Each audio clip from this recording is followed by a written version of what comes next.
What's up, everybody? Unrested back again. And if you're wondering where I'm walking to every day, I'm walking to my executive office, which is not really anything spectacular like it sounds like. When you say executive office, do you imagine like this big skyscraper, the top floor? I get there, there's a giant table, and I sit around with like a table of executives and like a CEO of a company, and have presentations given to me. No, my executive office is a one room, like maybe it's like 10 by 10. There is a phone there, and there's a table with 4 chairs for clients to come in and talk about what we're working on with their artwork. There's room to bring my laptop in a LAN connection, but there's not even a computer in the room, so that's my executive office. That's what I'm heading to. It's pretty much like a little business room you rent out to do client meetings. I do that so that I don't have little kids shouting in the background when I have my client meetings. Yes, I guess I could do them from home, but oftentimes when I do Skype, my little kids tend to think it's grandma and grandpa, and they want to hop on and say, "Hey, let me say hi to grandpa and grandma." And I'm like, "No, this is an important business meeting." That being said, also, I want to point out the fact that someone in my video recently said, like, you always talk about how busy the area you live in is, but it looks like it's a ghost town. The area that I'm coming to here is Kobe, and Kobe is not really considered like a heavy city area. I live in Osaka, so it's only about 40 minutes away to Kobe. Kobe is a little more Inaka, a little more countryside, especially this area I'm in right now. I'm not gonna name it just because, you know, the internets. But yeah, this is pretty Inaka where I'm at here in Kobe. This is not a really hustle bustle part of the city. So those viewers who are like, "Man, you always talk about how busy your city life is, but I don't even see anybody in the background." You're right. This area is not a busy hustle bustle city life area. I purposely chose this to be away from all that when I work my job, because really there's no point in me being amongst the hustle and bustle of the city. The main reason I come out here is to actually get away from a lot of noise. I don't know if you know it, but having a 2-year-old and a 4-year-old in your house is lovely. I love my kids, but it is a noisy house, and the city is also very noisy, whether it be day or night. Imagine Japan's New York. That is how crazy Osaka can be sometimes. Probably Tokyo's worse though, so I shouldn't complain. Anyway, let's jump into our topic today. I'm rambling. Our topic today continues on with our topic from yesterday. I got a great response from everybody's feedback on our gaijin in Japan treated like second-class citizens. A response to the Ryan Boundless video, which was a good video. I'm saying his was. I'm not complimenting my own video. I'm not so narcissistic, although I do like the stuff I make. I watch it sometimes, mostly to just criticize myself, though. And critique my own talking, see if I stay on point, because really, when we blab like this, it's hard to listen to ourselves speak. Things are coming out of our mouths. Does it sound smart? Does it sound stupid? We don't know until we stop it and go back and listen. Most times, mine's kind of in between there, smart and stupid. That being said, today we are talking about what about English companies, and the reason I speak about this is because most likely those of you who move to Japan to work a job will be working in the English industry, unless you have a high level of Japanese speaking skill, are working for the military, get one of the handful of civilian for military based jobs, which are very, very, very, very few. Do not write me and ask me how can you get one of those. If anything, you should write the military and ask how you can get one of those, because I have no affiliation with the military. Nothing against the military, but I have no affiliation with them. So, mostly English. Let's just cut to the point, mostly English. And Akasan, the J-vlogger I talked about yesterday, who also commented on Ryan Boundless's video, that's Akasan, as in Mr. Red, Akasan, who you should check out his videos. You should definitely, if you don't check out any video of his at all, at least Google "shit Japanese people say." And that is his most watched video. I think it has like 3 million views or something. It is fucking hilarious. Any gaijin who has lived in Japan, even for just a year, could watch that video and laugh their ass off. It is so very true. And it talks about some of the stuff that even Ryan Boundless talked about yesterday, about some of the annoyances that people suffer. For example, Akasan has dreadlocks, and he speaks about how he often gets Japanese people asking if they can come up and touch his dreadlocks, like as if, you know, he said he feels like a pet or like some kind of animal that needs to be petted or something like that, which makes him feel a bit awkward, but he said he's learned to really turn it into a positive thing. He said, you know, if you're going to be a show, charge admission to the show, which is a very positive way to look about it. And he said one thing that kind of upsets him is that he hears a lot of people talk negatively about working at English schools, and I agree with him on that. I think you do hear quite a few people, and even Tokyo Sam and I have done an entire Majiabai Yatsura on the, how would you say, the downside of working in English schools in Japan. But I guess I should say our video wasn't about the downside. It said what are some of the shitty companies. So we went through a list of like some of the worst companies we had worked for, but we weren't trying to say that all companies were horrible. For example, right now I work for a kindergarten that's awesome. Obviously, I'm not going to mention the name of the company I work for because, again, the internet. But I will say it's run by a good friend, so even if you find out what company it is and you try to call it and get me fired like some psychos try to do on the internet, it won't work. That being said, my catchphrase, by the way, my official superhero catchphrase is "that being said." Someone make a poster of it now. Now. I want to see my face, very serious, in superhero form, and below it, "that being said," ellipsis. That being said, there is some truth to English companies being shady. For example, you may have just seen Give Me a Break's new video, or it might be on the Give Me a Flake channel. I think it's on the Give Me a Flake channel. About a YouTuber who he is helping out right now by giving him some exposure because he's currently in a really shitty situation. The school he's at, who he has not told us the name yet, hopefully he does when he leaves the school, because I would love to tell you the name to make sure none of you get stuck in this situation or apply to that school, and that school's horrible name gets out there and everybody knows what a crap school they are. Is currently trying to, number one, they fired him out of nowhere. They fired him just because, number one, they're forcing him out of his apartment and making him move to another prefecture just to work at a different location for the job, and they only gave him a couple of days to do it. And he said, look, I don't have time to do it that fast, I can't just suddenly move. And also they're making him, which no company should make you do, please understand this, they made him pay key money to move into the apartment. If you don't know what key money is, it's like a gift deposit that you put down that you never get back, like $2,000 sometimes, $3,000, even more. I mean, one time, the one house my wife and I moved into, we had to put $8,000 down to move in, but it was a full-size house, so it wasn't in the middle of the city. That's pretty rare. Don't expect you're gonna have to pay that much. But they made him pay key money to move into his own apartment, which they chose for him, which is really weird. Like, that's really sketchy. Usually companies sometimes do move you into an apartment, but number one, they don't make you pay any sort of deposit. They may make you pay rent, but usually it's a lowered rent that they then take out of your pay. It's usually a pretty good deal. Like, I have a friend, I'm not gonna say what his school's name is or anything, but he's got a school out in, I think it's like Shiga, and he has a second house that he bought, and the other house is a school, and the other house is like where he, not stores his teachers, but rooms his teachers. And he takes a very small amount out of their pay to charge them for rent in those places. And they still make a good bit of money on the side just teaching. I don't know exactly how much everything is, but they seem pretty happy. And from the breakdown he's given me before, I'm like, that's a pretty fair deal. So that's not totally weird or out of the question or necessarily a sketchy thing.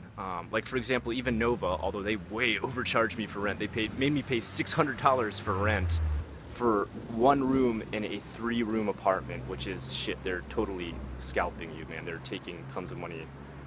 Probably that apartment itself cost only $600. I had 2 other roommates. One of us was probably paying for the full rent, and they were making profit off the other 2 people living there. So that's some sketchy shit. But it wasn't as bad as this. They didn't try to make me pay key money, which is insane. They made this guy pay key money. Then they said, hey, get up and start moving your stuff. You're gonna head out to a new apartment for a new prefecture because we're switching you at what schools you're at. And he was like, well, wait, what? Now I've got to suddenly have all this money? Because key money's a lot for a new apartment. Like, I didn't even save up for this. I didn't get ready for this. Like, what the fuck? And they're like, oh, what, you don't like that? Fine, you're fired. Which is totally not right. Like, that, I mean, really you can get fired for anything in Japan. Someone can just cut off your work right away. It's pretty much like a right to work type area. So sorry there, you really don't have a lot of job security. But they can do that. But then they told him he needed to move out of his apartment in 4 days, which is bullshit. Like, they can't do that.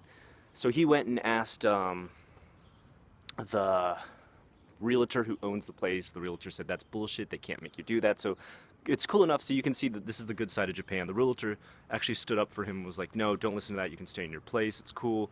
But pretty much you got to be careful. There are some sketchy schools out there. That being said, there are sketchy businesses in any line of work. To single out English teaching as a super shady business is bullshit. I mean, let's go to a major company like Olympus. Oh gosh, remember them in the news? What happened with those executives? Some of them are in jail now because they were burning the books. So that's what, cameras, lenses. They probably make a few other tech type stuff, but when I think Olympus, I think cameras. You know, comment below if you want to tell me a bunch of their line of what other stuff they make. But that's corruption in the technology field. I mean, there's stuff all over. I mean, just take a look at Nintendo. How many times do they take down people's videos just because all they've done is shown themselves playing video games on YouTube? And all that does for Nintendo is give them publicity, and they just don't seem to get that. They try to take down people's stuff. Capcom, total assholes with people putting up their stuff. So there's, you know, there's assholes, there's jerks, and there's corruption in all different types of industries. And that includes English, so be wary. I would always say any school that you would work for, check out first, research a little. If you don't go to their website before you start to work there, you have nobody but yourself to blame. You should really check into everything. I actually read quite a bit about Nova. I knew they were going to be a shit company. I actually talked to 2 people before I worked there, and they said, you know what, Scott, it's a job, and it'll pay you. Number one, first thing you should do is move out of their apartments, which I did when I got there. I stayed there 1 month and found my own apartment. Very smart move. And number 2, they said they're going to treat you like cattle. Just prepare to be treated like cattle. And you did. You got treated like cattle. You were just a product they brought into the school each day. If you wanted to quit, they just bring in more product. That was also how they stayed low with their pay, because they would constantly have a turnover rate and never have to give anybody a raise. So that is kind of the shitty situation. I mean, yeah, you do run into that, but there's other companies where you do get raises for working there long times. There's even companies that'll sign multi-year contracts so that you can keep your visa longer and you can stay in Japan longer. There's companies that give you the same bonus that the Japanese people get at the job. There's companies like one school, I'm not going to name it. I don't think I should name any schools in this because I don't want any school to try and like DMC this, be like, oh, this is, you know, slander against our school. There's one school that's connected to a country called the blah blah institute. I'm not going to say which country. And from what I've heard from many people, number one, they pay extremely well, upwards of $5,000 a month for starting, just starting. You get a raise there, and you get a bonus, and you can continue to like climb up the ladder there. So there are schools that you can do quite well. And let's look into things like college. If you can teach on the college level, which you usually only need a master's, but I've heard of people teaching there with less than a master's, just a bachelor's degree, you can make a ton of money. You can make enough money that you only need to teach a couple hours a week, and you'll survive off of that, you know, for a week or 2 weeks or a month. I have friends who just do a little bit of college teaching. They write a little bit on the side, and that's their life. They make enough off of that to easily survive a very decent life, a very, you know, high middle class life. So I don't think it's something you should knock. I also think it's something you shouldn't shut the door on. I get so many emails about, look, Scott, I want to move to Japan, but teaching English sounds like it sucks. I don't want to be the type of person who has to come there to teach English. That's kind of below me. You know, I want to come out there, I want to be like IT.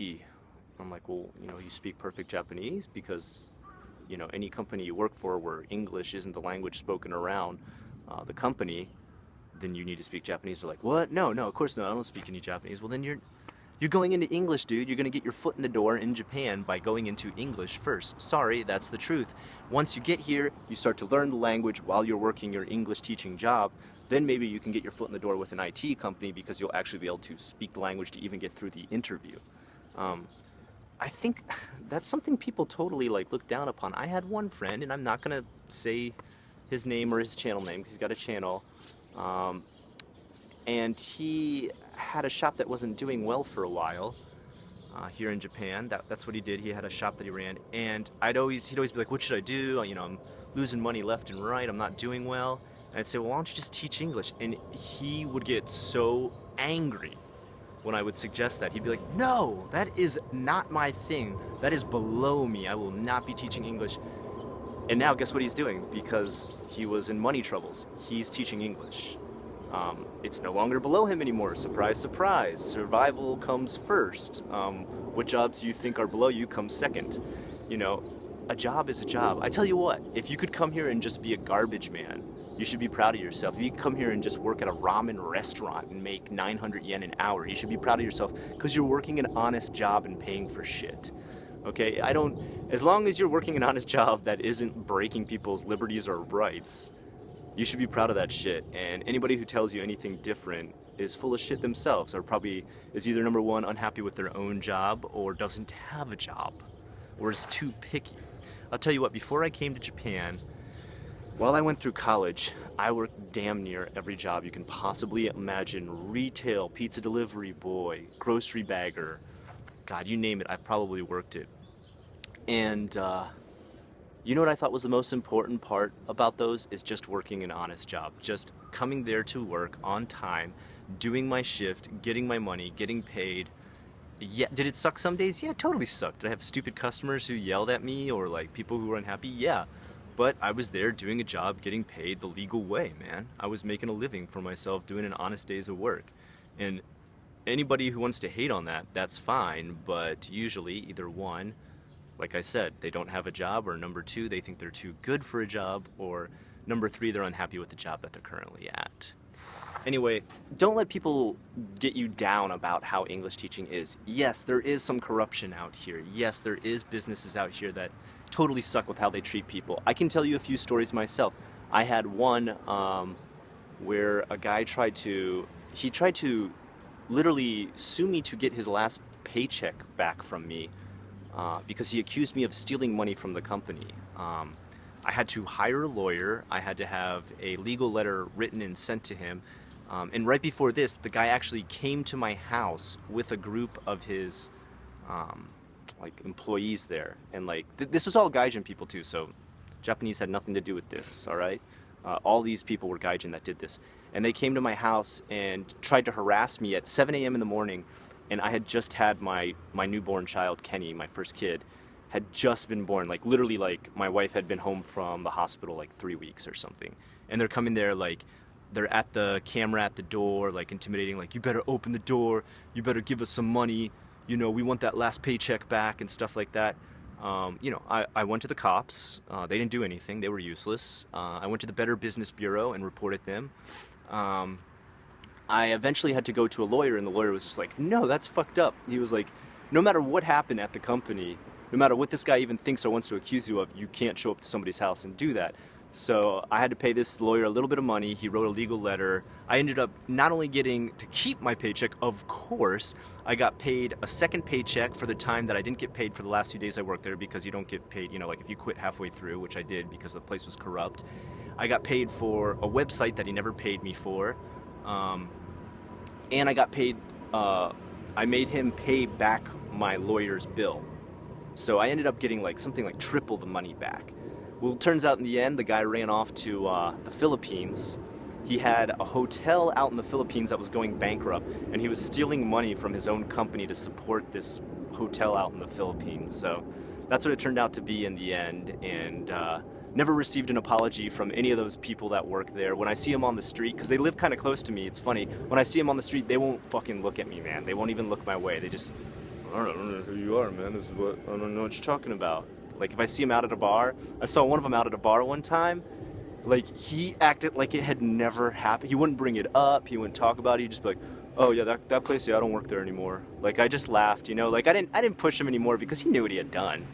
And like he wasn't the guy who was the main owner. He was just one of the assholes who showed up to try and intimidate me because he thought the owner was right. And in his defense, he may have really thought that at the time. He may have been convinced by the owner. And so should I really, hold a grudge against the guy who was kind of brainwashed by this owner? So, I didn't say like, bullshit, man, you showed up to my house and tried to intimidate me. I was just like, oh, okay, cool, man, cool, whatever. But I just kind of laughed it off. Like, I could tell he was super nervous, all like, oh shit, man, like, is he gonna fucking freak out because I did that a long time ago? No, I didn't. There's no point for that. So, like, that's even an example of me. But now, even now, I still teach English on the side. I work full-time as an illustrator. I love my job as an illustrator. It doesn't even feel like a job, to be quite honest. Maybe, I guess when I have client meetings, it kind of does. Those are kind of annoying. And when you have to do a redraw, that kind of pisses you off because sometimes your clients are like these non-artistic people who don't really know what the hell they want. So that can piss you off, Any job you work, there's going to be aspects that piss you off.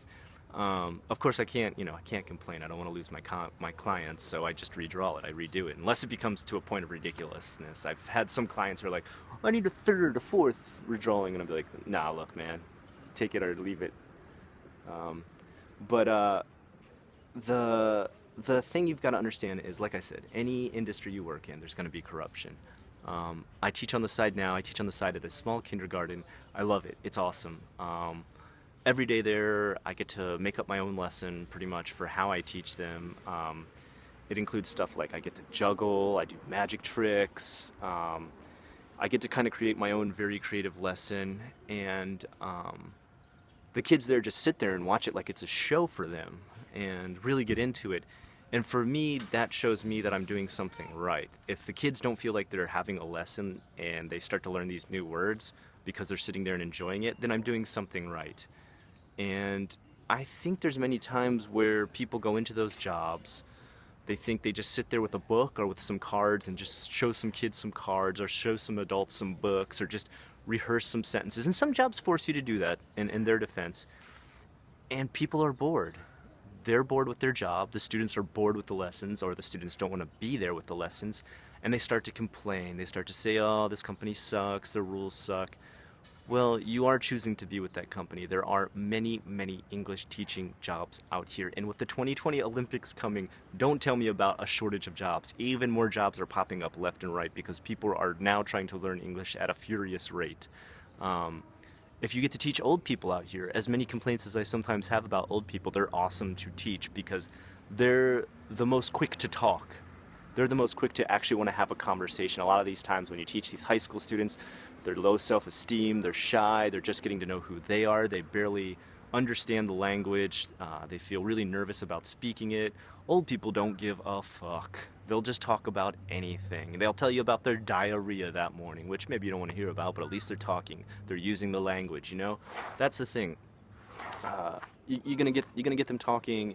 You're going to get the experience of enjoying the conversation you have with them. You start to build friendships sometimes even with these students, and you start to really get to have certain students you really like. You can make the best out of that situation, really start to enjoy the job. And I think it's also important to learn which age group you really enjoy teaching. Like for me, I really don't like teaching middle school and high school because a lot of times either number one, they're forced to go to those classes by their parents who are like, you need to learn English. Or number two, it doesn't look cool to their friends to speak English, so they'll try not to. Or number three, you're hired by the government to go out to their school and pretty much force English on them, which, like if it was really a requirement for them to learn for some sort of job or some sort of future career, I could understand where they might find it important, but I understand now why most Japanese kids aren't too excited or too interested in learning it. Most of the jobs they're going to go into in the future and their careers in the future or what they're studying in the future just barely uses English. So it's hard to get them motivated. But there's people out there who are badasses at that. There's people out there, for example, Mexican Samurai, he does some of that kind of teaching and he's really good at getting his kids super stoked and he loves it. He's really happy he works that job. He sees the best in it. And I think that's what you need to do is rather than sit here in Japan and complain about the English teaching job you have, oh, I hate it, it sucks every day. Go out and find the one you want. There's so many out there. Go out and find the age you enjoy teaching. And if you don't enjoy teaching English, use that as just a starting point while you're trying to get your foot in the door with another industry.